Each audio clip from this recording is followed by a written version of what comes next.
তোমরা সকলে কেমন আছো বলো? সকলকে জানাই অনেক অনেক ভালোবাসা। গুড মর্নিং সবাইকে, সবাই কেমন আছো? তোমরা বুঝতেই পারছো আজকের আমার ব্লগটা কি, আমার বাড়িতে পুজো, মনসা পুজো। সেই মনসা পুজোর ব্লগই তোমাদের সামনে নিয়ে আসছি। ব্লগটা কিন্তু শুরু থেকে শেষ পর্যন্ত অবশ্যই দেখবে, স্কিপ করবে না কেউ, ঠিক আছে? আর ভালো লাগলে অবশ্যই কিন্তু লাইক শেয়ার কমেন্ট করো, একটু পুরো ভিডিওটা দেখবে, একদম স্কিপ করো না বন্ধুরা। দেখো বন্ধুরা, পুজো বাড়িতে পুজো, সকাল সকাল উঠে পড়েছি, উঠেই সমস্ত কাজকর্ম করে নিয়েছি, নিয়ে এবার নিজেকে একটু তৈরি করছি। আজকে একটু সময় পেয়েছি নিজেকে তৈরি করার জন্য। চলো, শাড়ি টাড়ি পরা হয়ে গেছে, শাড়ি পরে একটু স্টাইলও করে নিলাম। এবার চলো তাড়াতাড়ি করে রেডি হয়ে যাই, কারণ আমার ঠাকুরমশাই চলে আসবেন তাড়াতাড়ি। সেই জন্য ঠাকুরমশাইকে বলেছি একটু দেরি করেই আসতে, জানি না উনি আবার তাড়াতাড়ি চলে আসেন। তাড়াতাড়ি রেডি হচ্ছি। ওইদিকে আমার শাশুড়ি মা ফল টল কেটে দিচ্ছেন, কারণ মাই সব কিছু পুজোর জোগাড় করে দেয়, আমি অত পেরে উঠি না সব কিছু। এরকম আমার এইখানে দেখো আমি যে রেডি হচ্ছি, লিপস্টিক পরছি, আমার ভিডিও ম্যান কে জানো ভিডিও করছে, আমার ছেলে ছেলে হাতে ধরে আছে। দেখো আমার আয়নার সামনেটা না একদম আলো নেই গো, ভীষণ অন্ধকার, তাও তার মধ্যে দিয়ে করছি তোমাদের সামনে। ভিডিওটা একটু দেখো শুরু থেকে শেষ পর্যন্ত। রেডি হচ্ছি, দেখো প্রথমবার আমি এরকম সাধারণত মানে ভিডিও আমার করা হয়নি এখনো পর্যন্ত। তোমাদের ভালোবাসাই করছি, তোমরা একটু ভিডিওটা দেখো, একটু আমাকে ভালোবাসা দিও কেমন। দেখো সিঁদুর পরলাম, পরে একটু স্বামীর নামে যা হয় মেয়েদের, বাঙালি মেয়েদের একটু শাখাতে লাগিয়ে নিলাম। দেখো বলতে বলতে ঠাকুর একটু চলে এসেছেন। দেখো উনি আসছেন, আমার বর খুলে দিয়েছে দরজা, এই উপরে চলে আসছে। আমাদের পুজোটা হবে হচ্ছে ছাদেই আমাদের ঠাকুর ঘর, কিন্তু এখন ঠাকুর পুজো আমাদের নিচেই ঠাকুর এনে রাখা আছে, ওখানেই করা হয়।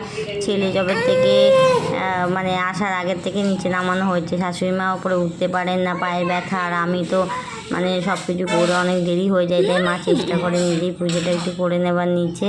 দেখো ঠাকুরমশাই পুজোয় বসে গেছে, এদিকে আমি সব রেডি করেই রেখে গেছিলাম। এবার সব দেখো ধীরে ধীরে এই ঠাকুর ঘর আমাদের, দেখেছো এটা ঠাকুর ঘর থেকে সব নিয়ে নিয়ে আসছি। আর মা সব জোগাড় করে দেয়, আমাদের পুজো যখনই হয় সব মা জোগাড় করে দেয়, আর আমি এনে এনে সব ঠাকুর ঘরে রেখে দিই। আবার আমার বড়ও এনে এনে আমাকে অনেক সাহায্য করে দেয়, রেখে ঠাকুর ঘর থেকে সব বার করে করে দিচ্ছি ঠাকুরমশাইয়ের সামনে।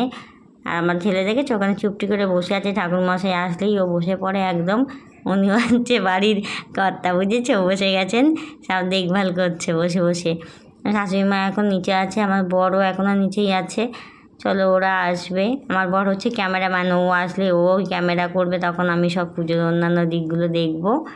ঠাকুমা আমাদের দেখো এই দেখো সাপ আঁকা হয়েছে, আমি এঁকে দিয়েছি, সব আলপনাও দেখো এঁকে দিয়েছি। ঠাকুরমশাই সব মাথায় বলে না তেল হলুদ লাগাতে হয়, সাপের মাথায় তেল হলুদ লাগিয়ে দিচ্ছে। আর আমি সব কিছুই জোগাড় করেই সব রেখে দিয়েছিলাম। এবার ঠাকুরমশাই সব নিয়ে নিয়ে এবার বসে যাবে। যাক, ভিডিওটা কিন্তু তোমরা দেখে কমেন্ট করো কেমন লাগলো। এই দেখো বলতে বলতে আমার শাশুড়ি মা চলে এসে, পায়ে ব্যথা নিয়েও তাও আসে, কারণ পুজোর দিনগুলো একটু চেষ্টা করে উপরে আসে, সারাক্ষণই তো ঘরের মধ্যেই থাকে, নিচেই ঘোরাঘুরি করে। এই দেখো ছাদে আস্তে আস্তে ধরে ধরে উঠে এসেছে, এসে ঠাকুরমশাইয়ের কাছে বসে গেছে। শাশুড়ি মা পুজো আচ্ছা খুব ভালোবাসে জানো তো, মানে উনি হচ্ছে পুজো একদম কোনো কিছু যেন না ভুল হয়, কিছু হয় এরকম ব্যাপার। চলো এদিকে দেখো পুজো শুরু হয়ে গেছে, আমি হচ্ছি দেখো শঙ্খ বাজানো, এই দেখো আমাদের কাঁচি বাজানো লোক দেখেছো আমার ছেলে। দেখো তোমরা অনেকেই বলো ভাগনা কই, ভাইপো কই, সবাই বলো। এই দেখো এখানে দেখো তোমাদের ভাইপো ভাগনায় দেখো কাশি বাজাচ্ছে সব, দেখেছো। আর এখন আমার ক্যামেরাম্যান হয়ে গেছে আমার বর এখন পুরো ক্যামেরা করছে। দেখো আমি এই ছাদেই কিন্তু আমি আমার যে সমস্ত তোমরা ভিডিওগুলো দেখো, শর্টগুলো দেখো, সব আমি ছাদেই আমি বানাই, বেশিরভাগই ছাদে বানাই আমি, কারণ ছাদে না ভালো আলো পাওয়া যায় তো সুবিধা হয়। চলো দেখো পুজো শুরু হয়ে গেছে, আমাদের বাড়িতেই মনসা পুজো আর দশহরা আর হচ্ছে লক্ষ্মী ধামা পুজো হয় না, সেই লক্ষ্মী পুজোই হয় সাধারণত, এই কটা পুজোই আমাদের বাড়িতে হয়। আর এবার তো আমি তো যেতেই পারি না আমার বাড়িতে। দেখো ছেলের কাছে, ছেলে দেখো রথ দেখেছো, প্রতিদিন ও ছাদে যখনই যাবে ও রথ দেখো, ওর হচ্ছে রথ হলো ওর গাড়ি, সারাক্ষণ রথ নিয়ে চালাতে থাকবে ছাদের মধ্যে। দেখো পুজো শেষ হয়ে গেছে, এবার ঠাকুরমশাই সবাইকে দিয়ে দিচ্ছে, কপালে তেল হলুদ দিতে হয় তো, এই পুজোয় আমাদের মনসা পুজোয় তেল হলুদ ছোঁয়াতে হয় কপালে, তাই ছুঁয়ে দিলে। এবার আমি আর ছেলে এখন হচ্ছে অঞ্জলি দেব, বসে পড়েছি অঞ্জলি দেওয়ার জন্য। এবার ঠাকুরমশাই শুরু করবেন অঞ্জলি দিয়ে, অঞ্জলি দেবো আমরা। আমার ছেলেও, আমি যখনই অঞ্জলি দিই আমার ছেলে বসে পড়ে। ওই হাতের মধ্যে ফুল নিয়ে বসে পড়বে, দেখো হাত জোর করে বসে আছে। চলো ভিডিওটা কেমন লাগছে কিন্তু জানিও তোমরা, কেমন লাগছে বন্ধুরা ভিডিওটা। ঠিক আছে, তোমরা কিন্তু পুরো দেখে কিন্তু আমাকে কমেন্ট করবে, তোমাদের কিন্তু কমেন্টের আশায় আমি থাকলাম। কেমন দেখো এদিকে আরতি শুরু হয়ে গেছে, ঠাকুরমশাই আরতি করছেন। সব থেকে মজার বিষয় কী হচ্ছে জানো, প্রতিবার যখনই আমাদের পুজো হয় তখনই না এত হাওয়া দেয় ছাদে যে একদম প্রদীপ জ্বালানোই যায় না, প্রদীপ না মোমবাতি না কোনো কিছুই আমরা জ্বালাতে পারি না। কিন্তু এবছরে গরমটা ছিল খুব, কিন্তু হয়েছে কি হাওয়া ছিল না, যার জন্য খুব শান্তি পেয়েছি জানো তো। পুজোর সময় যদি প্রদীপ না জ্বলে, মোমবাতি না জ্বলে, তাহলে ভীষণ মনটা খারাপ হয়, তাই না বলো। আরতি করবে ঠাকুরমশাই, কিছুই জ্বলবে না।